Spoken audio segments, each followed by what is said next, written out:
Visão de Isaías, filho de Amós, que ele teve a respeito de Judá e Jerusalém nos dias de Uzias, Jotão, Acás e Ezequias, reis de Judá. Então, para não precisar voltar, veja, temos aí uma constatação de época, de tempo, porque é assim que a vida segue.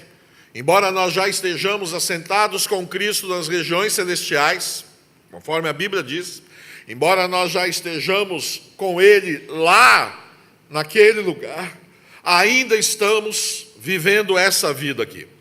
É aquilo que os teólogos gostam de brincar, dizendo a tensão entre o já e o ainda não. Já somos salvos, já somos remidos, já fomos comprados, já estamos libertos, já estamos vencedores com Cristo na glória, porém, ainda não corporeamente. Ainda estamos vivendo essa vida. E um dia, então, tudo isso se encontrará numa só plenitude, numa só existência. Isaías tem lugar, tem endereço, tem alguém que estava reinando, ele tem pai, ele tem CPF, ele paga IPTU, não é?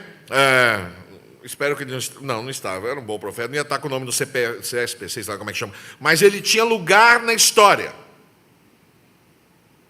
E é assim que Deus faz, Ele não quer que você fique procurando como você vai chegar ao céu se ainda não é a hora, mas Ele quer invadir a tua história aqui na história. Essa é a diferença. E esse é o problema, porque a história, esse lugar aonde Uzias, Jotão, Acás e Ezequias reinam, é um quadro bastante complicado e talvez te faça lembrar um certo país da América Latina. Ouvi, ó céus, e dá ouvidos, ó terra, porque o Senhor é quem fala. Criei filhos e os engrandeci, mas eles estão revoltados contra mim. O boi conhece o seu dono, o jumento conhece o dono da sua manjedoura, mas Israel não tem conhecimento, o meu povo não entende. Ai desta nação pecaminosa, povo carregado de iniquidade, raça de malignos, filhos corruptores. Abandonaram o Senhor, blasfemaram do Santo de Israel, voltaram para trás. Por que haveis de ainda ser feridos, visto que continuais em rebeldia? Toda a cabeça está doente, todo o coração enfermo. Desde a planta do pé até a cabeça não há nele coisa sã, senão feridas, contusões, chagas inflamadas, umas e outras não espremidas, nem atadas, nem amolecidas com óleo. A vossa terra está assolada, as vossas cidades consumidas pelo fogo.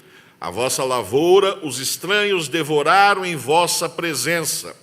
E a terra se acha devastada como numa subversão de estranhos. A filha de Sião é deixada como choça na vinha, como palhoça no pepinal, como cidade sitiada.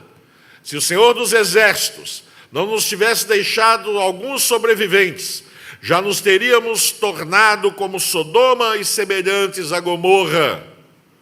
Ouvi a palavra do Senhor, vós, príncipes de Sodoma. Prestai ouvidos à lei de nosso Deus, vós, povo de Gomorra.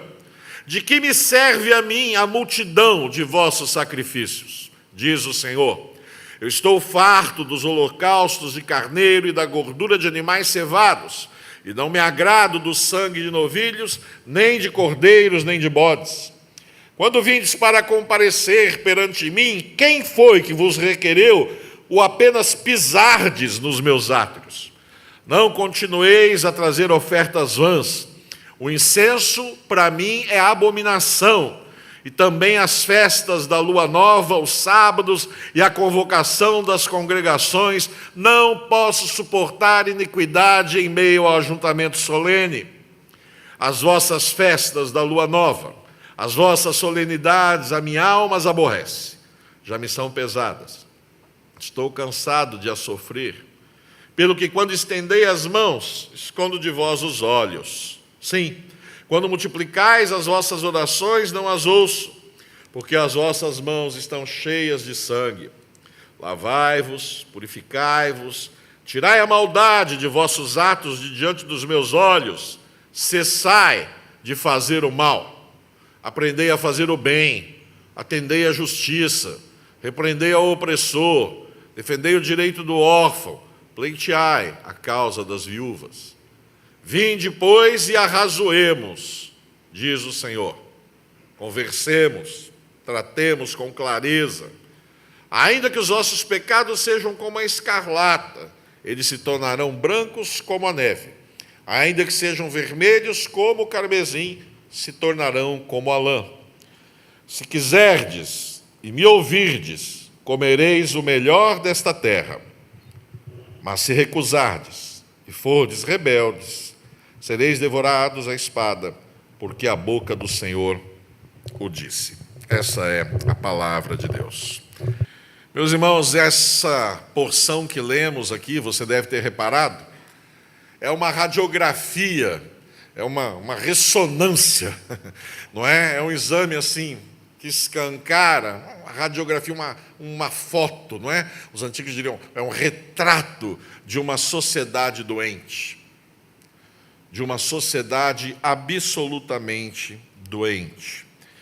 Nessa manhã, eu gostaria de falar um pouquinho, à luz desse texto, sobre essa questão que nos é comum a todos nesses dias que estamos vivendo e que cada vez se aproxima mais, que é a questão da crise nacional e o período eleitoral como um desafio à vocação profética da igreja. Quando eu digo vocação profética da igreja, é exatamente, por isso fiz questão de falar antes, em cima disso que é a marca dos profetas e que é uma herança nossa. Gente comprometida em saber o que Deus disse e, na força de Deus, ir a todas as possibilidades que Deus abre e anunciar ali que ainda há esperança.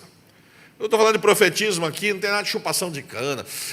Vi, batata, escreveu nas nuvens. Não, zero disso aí, isso não combina com os profetas da Bíblia. Estou falando de coisa bem mais séria. Não é como eram os ministérios dos profetas aqui. O profeta tinha essa capacidade de enxergar, ele não era um premonidor de futuro. O profeta, essencialmente, ele captava a realidade em volta, com seus olhos, como eu e você captamos, filtrava isso nos valores de Deus que habitavam o seu coração e devolvia a essa mesma realidade uma opinião, um juízo, um direcionamento, não dele, repito, mas filtrado nos valores de Deus. Esse quadro que nós temos diante de nós aqui em Isaías, talvez nos aproxime muito, enquanto nação, dessa nação nesse momento. Veja que há duas palavras que de cara definem o perfil da nação de Israel nessa hora aqui. Ela é enferma e ela está assolada. Então, quero só, de novo, te chamar para o texto para você perceber algumas coisas. O verso 5 diz que essa nação está enferma, em pelo menos 2 níveis. Porque o texto diz que ela está enferma na cabeça, toda a cabeça está doente. E no coração, todo o coração está enfermo. Cabeça, não há sanidade nessa nação. Falta a essa nação sentido, rumo, juízo. O texto hebraico, que é a língua onde nasceu esse texto, aponta muito o sentido literal de loucura. É como se o profeta falasse, é um bando de loucos reunidos sem a menor sanidade, sem a menor condição de discernimento, correndo o risco de fazer as piores escolhas. É isso que Isaías está dizendo aqui.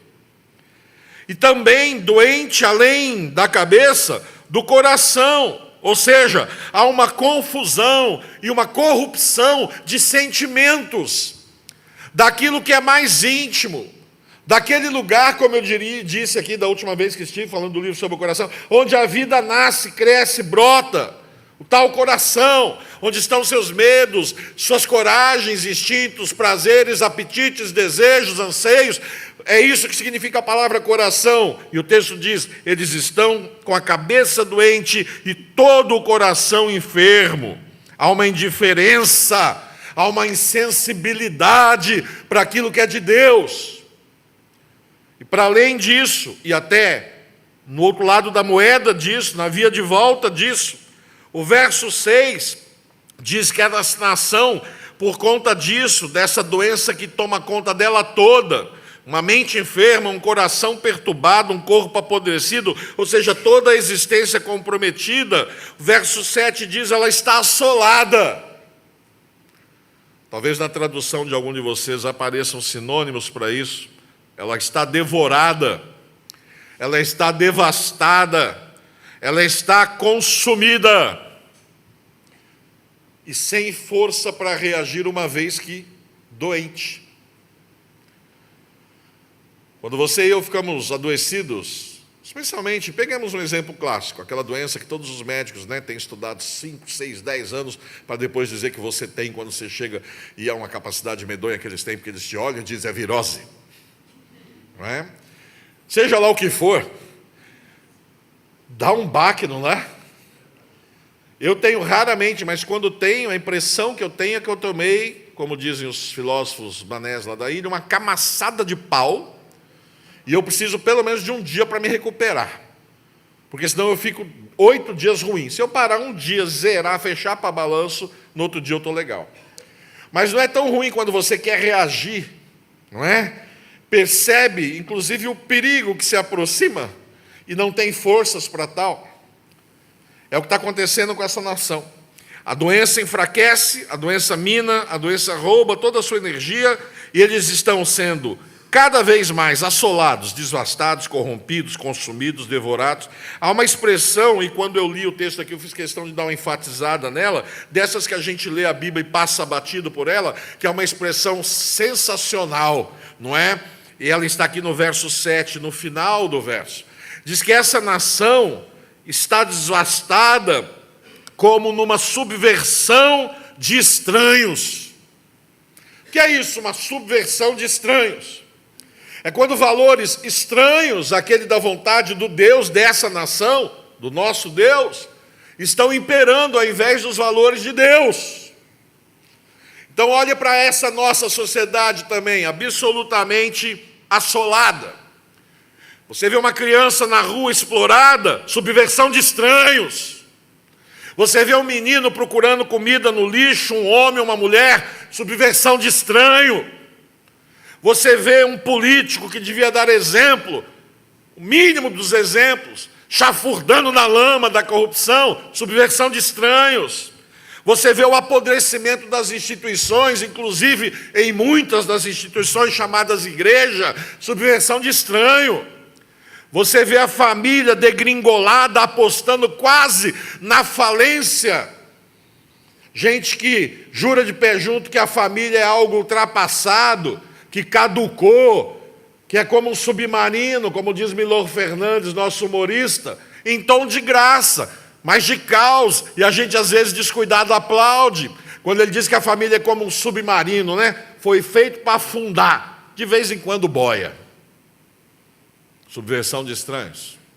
Você vê os nossos moços e moças tendo que lidar com as mentiras desgraçadas que a universidade, por vezes, tenta incorporar na cabeça, na consciência deles.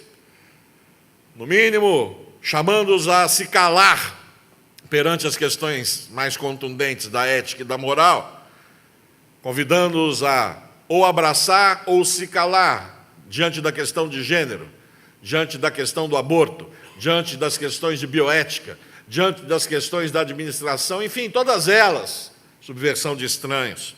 Valores estranhos que tentam subverter os bons valores de Deus. Essa expressão no final do verso 7 aqui é fantástica. Você vê os miseráveis da terra abandonados em toda instância e em toda sorte de abandono, subversão de estranhos. Você vê gente que usa o poder como status quo para oprimir, não entenderam que poder não é privilégio, poder é dívida, que quem tem poder é devedor, com quem lhe outorga poder. Assim, quando você estiver votando daqui a uns dias, é uma pena que a gente fala isso, mas como nação nós estamos nessa radiografia também. Somos relapsos, somos omissos, não acompanhamos ninguém em quem votamos, votamos sem discutir, escolhemos sem saber. entramos no oba-oba da pior, da mais medíocre das informações. Escolhemos alguém porque o cabelo me agrada mais, ou porque o vocabulário me afeta menos, enfim. Raramente alguém diz por que escolheu com jeito e com conteúdo tal ou qual candidato. E aí você vê esses caras fazendo o que querem, e o país vai virando a verdadeira casa da mãe Joana. Nem sei se a mãe Joana merece, nem sei quem é a mãe Joana também, mas com certeza a casa dela não deve estar essa zona que está o país. Subversão de estranhos. Nós temos que começar esse exame bem aqui por dentro. Será que em mim há alguma subversão de estranhos? Você entendeu o que é subversão de estranhos, né? Valores estranhos à vontade de Deus, subvertendo os valores de Deus e tomando conta das pessoas e das situações. Isso é uma coisa que você tem que responder para você. Ontem eu estava no grupo lá do Semear. É um grupo de adultos solteiros. É a turma do desespero, não é? Eles estão lá em estado de oração. E eu sou meio capelão deles, né? Então eu estou sempre lá. E ontem uma irmã leu o famoso texto que diz: se alguém quer vir após mim, tem que negar a si mesmo, não é? E quando ela foi aplicar para o grupo, ela diz: será que nós temos negado a nós mesmos? E eu só didaticamente falei: essa é uma pergunta que a gente nunca pode fazer no plural. O texto diz: se alguém, se Jesus podia falar, se alguns, se vocês quiserem vir, se alguém, porque essa é uma coisa, meu irmão, uma decisão só sua. E a segunda palavra é quer, porque Deus não avilta a vontade de ninguém. Ele não estupra a capacidade de decisão de ninguém.